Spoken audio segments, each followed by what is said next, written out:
थे। तो रस में हम रस के अवयव पढ़े थे, रस के अवयव। तो रस के अवयव कितने हैं? रस के 4 अवयव हैं, हमने बताया था कौन कौन से हैं। तो रस के 4 अवयव हैं, कौन कौन से? रस के 4 अवयव हम आपको बताए थे ना कि रस के कौन कौन से 4 अवयव। देखिए, स्थायी भाव होता है, स्थायी भाव, फिर विभाव, फिर आपका विभाव के बाद अनुभाव, फिर हम इसमें पढ़े थे संचारी भाव ना। सभी के बारे में हमने देखा कि अस्थाई भाव क्या होता है ना। हमने बताया था कि वे भावनाएं जो मानव हृदय में हमेशा सुप्त अवस्था में विद्यमान रहती हैं। आपके हृदय में देखिए, आप हैं, आपके हृदय में 9 अस्थाई भाव हमेशा विद्यमान है। सुप्त अवस्था में 9 अस्थाई भाव हमेशा आपके सामने। मान लीजिए विभत्स रस का उदाहरण ले लीजिए। यहाँ कीचड़ है, सड़ी गली वस्तु।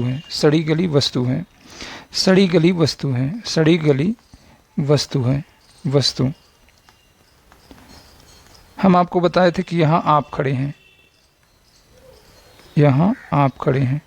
ना, बाल लगा लीजिए, कानून, ये आप खड़े हैं। जब आप किसी सड़ी गली वस्तु को देखते हैं, तो आपके हृदय में 9 अस्थाई भाव हमेशा सुप्त अवस्था में विद्यमान है। तो कौन सा अस्थाई भाव जगेगा? बताइए। आप इस सड़ी गली वस्तु को देखेंगे तो आपके मन में कौन सा अस्थाई भाव जगेगा? बताइए। घृणा आपको होगी तो जुगुप्सा नामक अस्थाई भाव, जुगुप्सा नामक, जिसे घृणा कहते हैं, तो घृणा नामक अस्थाई भाव आपके मन में जग गया। तो अस्थाई भाव समझ गए। देखिए, आपके अंदर 9 अस्थाई भाव हमेशा विद्यमान है। उनसे संबंधित कोई कारण जब सामने आता है तो देखिए जाग जाते हैं, तुरंत जाग जाते हैं। अभी आप जानते हैं बरसात का मौसम चल रहा है, खेतों की बुआई चल रही है।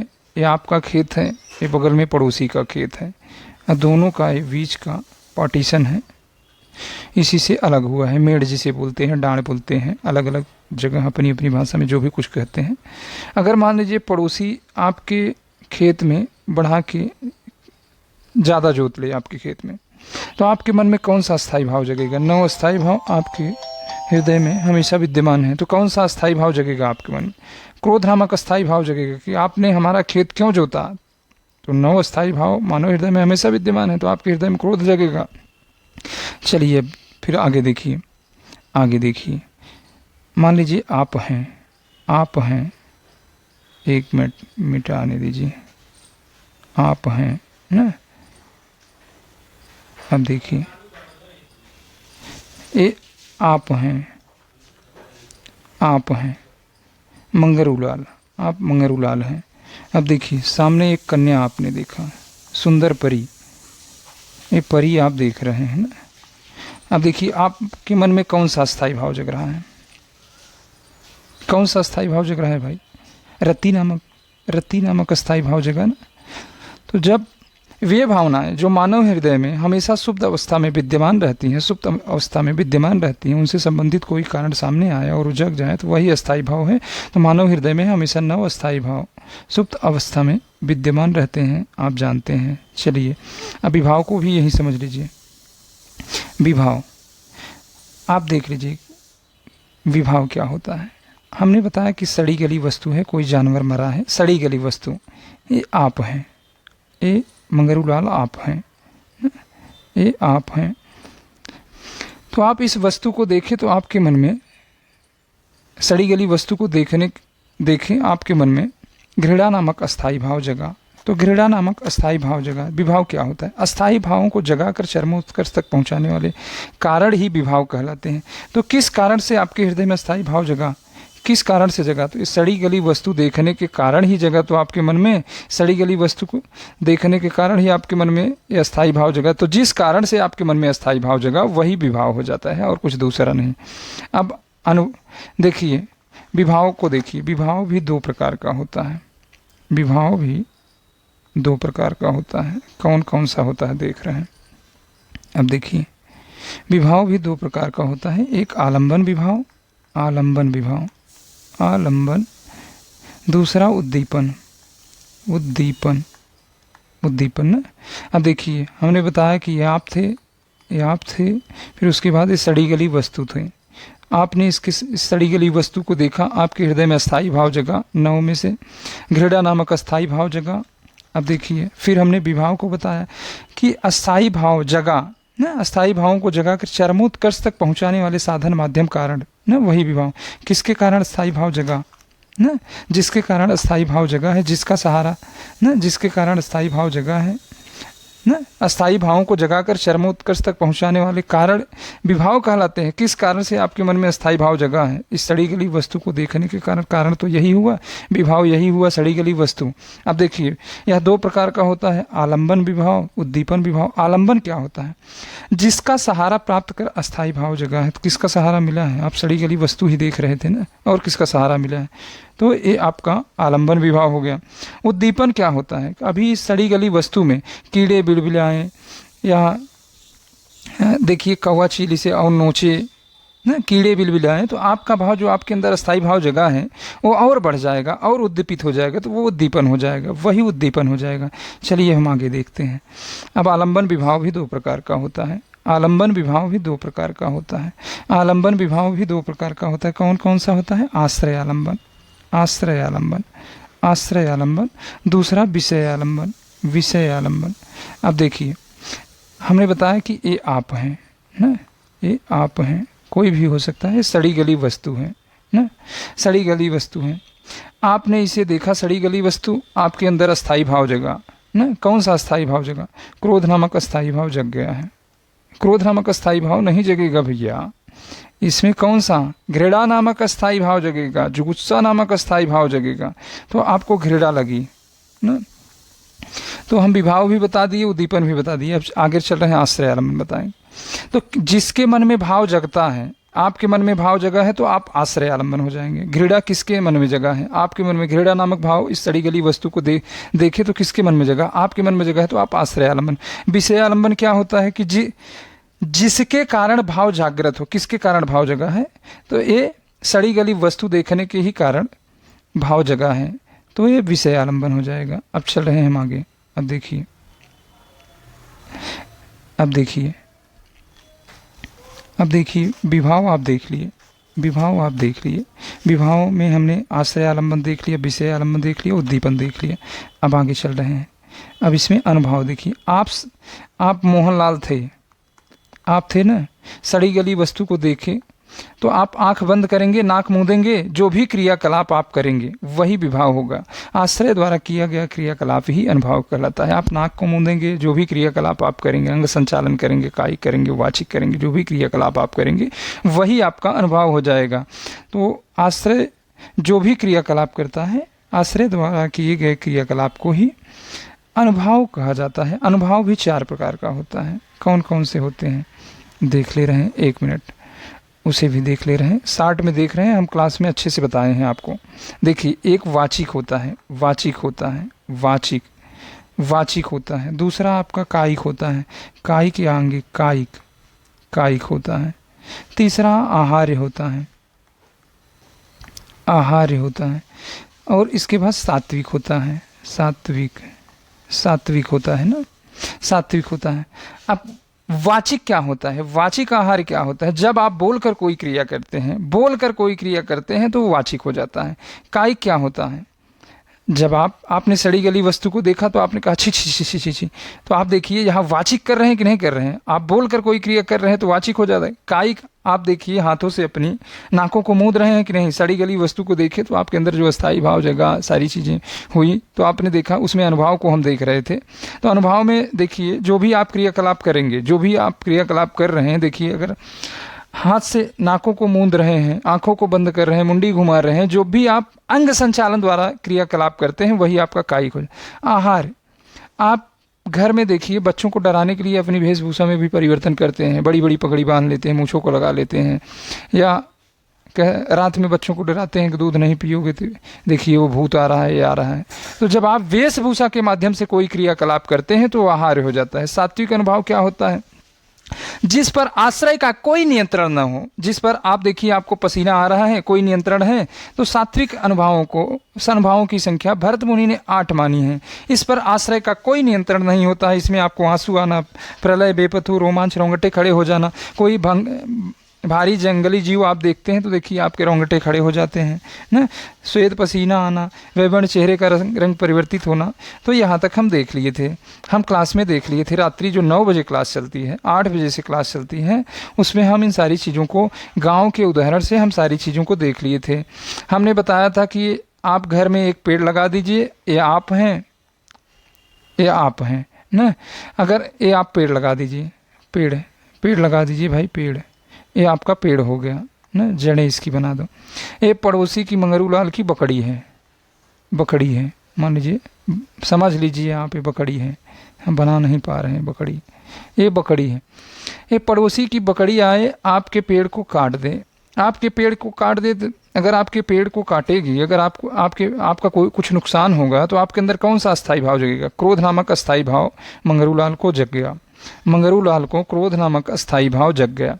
अब देखिए विभाव क्या होता है, किस कारण अस्थाई भाव जगा है? जिस कारण अस्थाई भाव जगा है, पेड़ कटने के कारण जगा तो विभाव हो गया। जिस कारण से अस्थाई भाव जगा वो विभाव हो गया, जिस कारण से अस्थाई भाव जगा वो विभाव हो गया।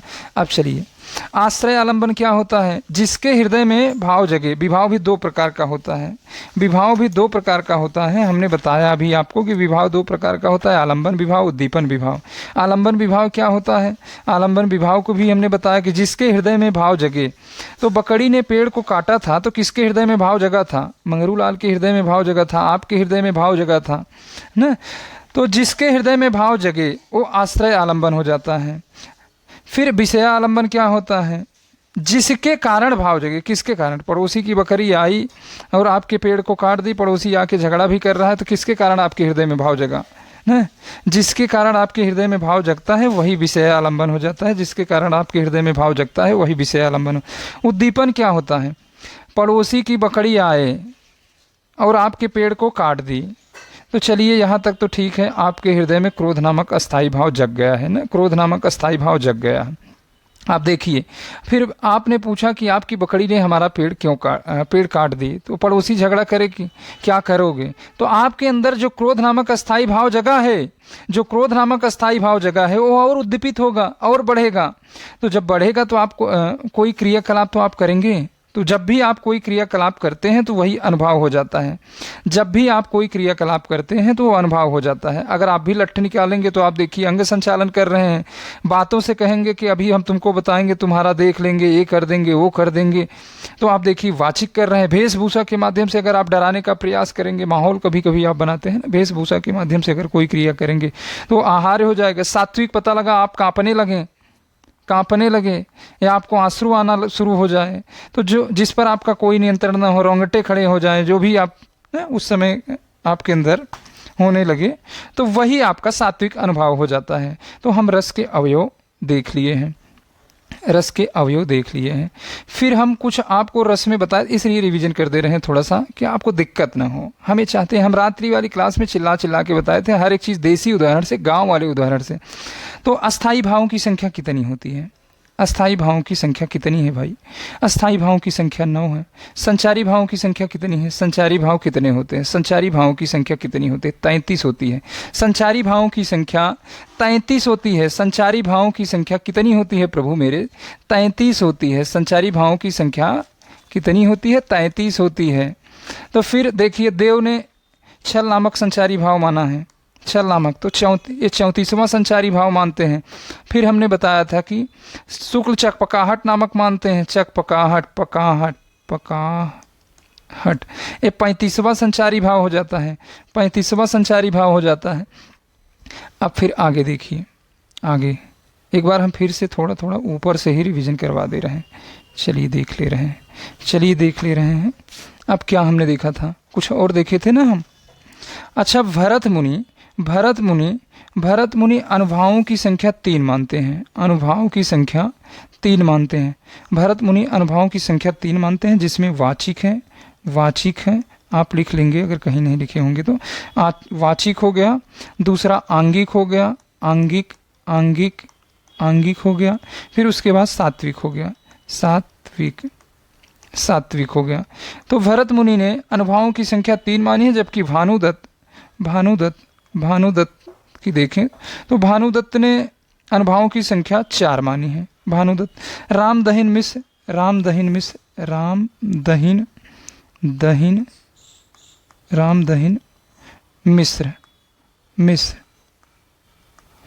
ये अनुभवों की संख्या 5 मानते हैं। जानकारी के लिए बता रहे हैं बस, बाकी तो एक वही ऊपर वाला ही पूछा जाता है।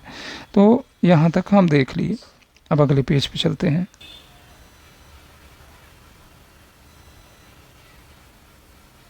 अगले पेज पे चलते हैं।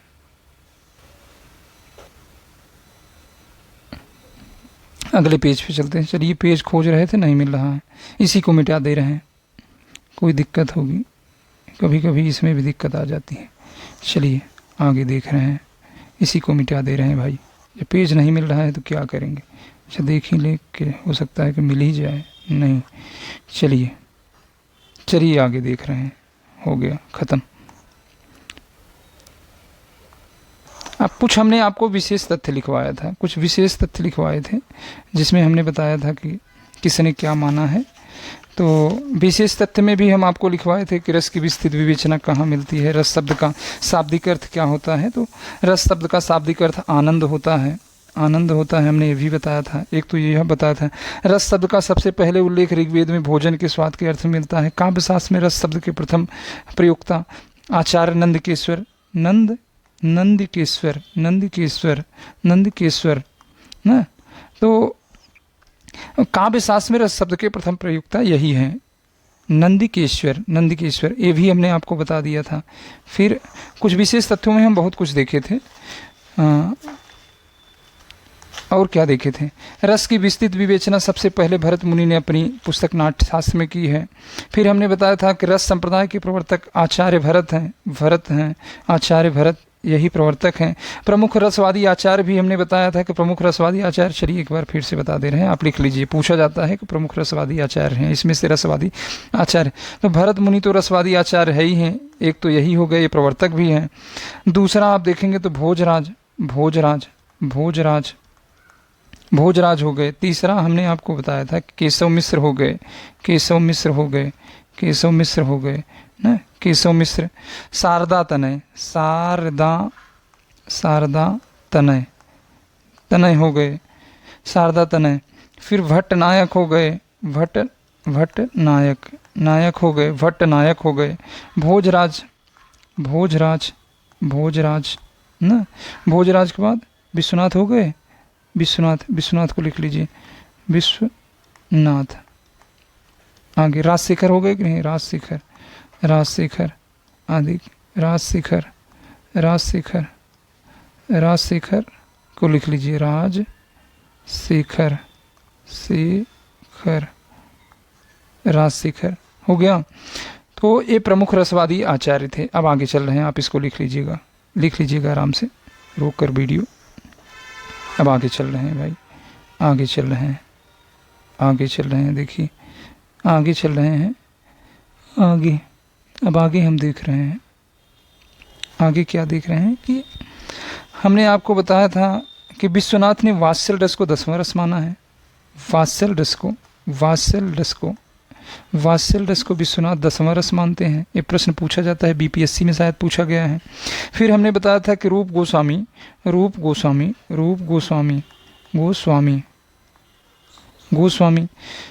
भक्ति रस को 11वां रस मानते हैं। तो यहाँ तक हम देख चुके थे। फिर हम देखे थे कि बौद्धिक रस की स्थापना किसने की, तो गणपति चंद्रगुप्त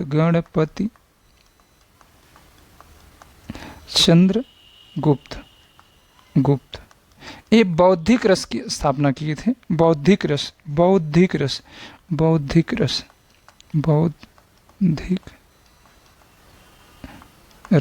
ना, यहाँ तक तो हम देख लिए थे। बौद्धिक रस हो गया यहाँ तक। अब आगे चल रहे हैं, देखिए अब आगे चल रहे हैं हम, आगे यहाँ तक तो हो गया था, अब आगे चल रहे हैं। फिर हमने आपको बताया था कि रस का सर्वप्रथम, ये हायर में शायद प्रश्न पूछा गया था कि रस का सर्वप्रथम प्रयोग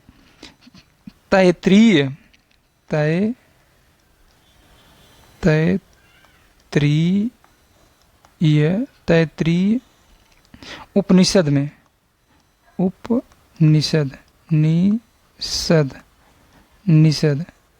निषद में हुआ था।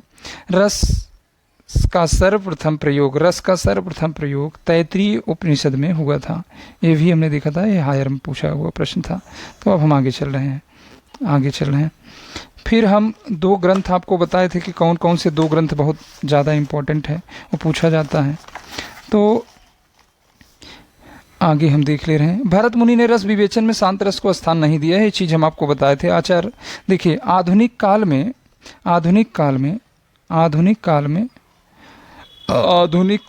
रस विवेचन से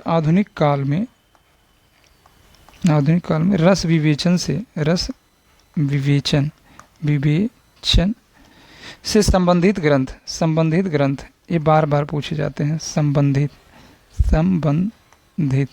संबंधित ग्रंथ हम क्लास में बताए हैं, सारी चीज़ों को आप जानते हैं जो क्लास होती है। अब देखिए कौन कौन से ग्रंथ हैं, हमने बताया था। देखिए ये 4 ग्रंथ 5 ग्रंथ बहुत इम्पॉर्टेंट हैं। देखिए पहला तो रस मीमांसा हो जाता है। रस मीमांसा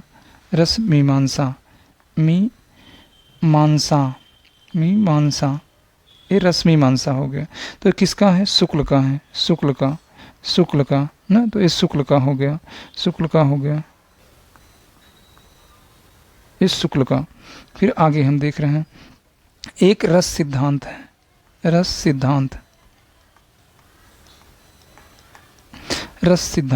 रस सिद्धांत किसका है? ये नगेंद्र का है। देखिए नगेंद्र का है, नगेंद्र लिख लीजिएगा ना, नगेंद्र।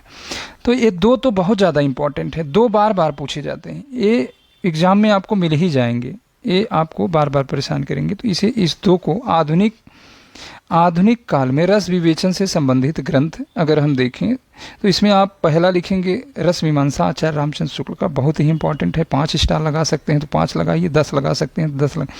दूसरा हम देखें रस सिद्धांत, डॉक्टर नगेंद्र की है, तो ये भी बार बार पूछी जाती है। तीसरा देख रहे हैं, चलिए हटा दिए। तीसरा हमने बताया था कि काव्य दर्पण ये रामदहिन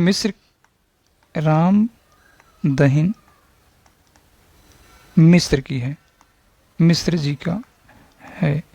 रामदहिन मिश्र जी का है। तो एक तो ये हो गया। फिर एक नवरस करके है, नवरस ये भी पूछा जाता है। नवरस यह गुलाब राय का है, राय का। वही 2 पूछे जाते हैं, और बाकी ये 2 और आप लिख लीजिए। अगर वहाँ से हटेगा तो यहाँ आके रुकेगा। अब हम चल रहे हैं आगे। हम इन सारी चीज़ों का रिवीजन कर चुके हैं, हम आपको पहले भी ये सारी चीज़ करवा चुके हैं।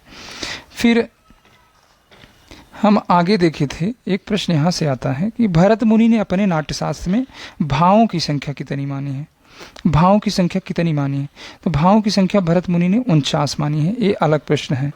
फिर अब देखिए इस 49 में 33 तो संचारी भाव माने हैं, संचारी भाव। फिर 8 आपका अस्थाई भाव हो गया, अस्थाई भाव भरत मुनि ने 8 अस्थाई भाव माना है, 8 तो अस्थाई भाव हो गए। फिर 8 आपका सात्विक हो जाता है, सात्विक ना, ये सात्विक 8 हो जाते हैं। तो भरत मुनि ने भावों की संख्या 49 मानी है, यहाँ तक हो गया था। अब क्या करें बताइए? पूरा रस एक बार हम रिवीजन लगभग करवा दिए। बाकी एक रस को हम बहुत अच्छे से, बहुत बारीकी से, ट्रिक के साथ आपको बताए थे कि जिससे आपको दिक्कत ना हो। हर एक रस को हम बहुत अच्छे से बताए थे। अब चलिए हम प्रश्न को देख रहे हैं। चलें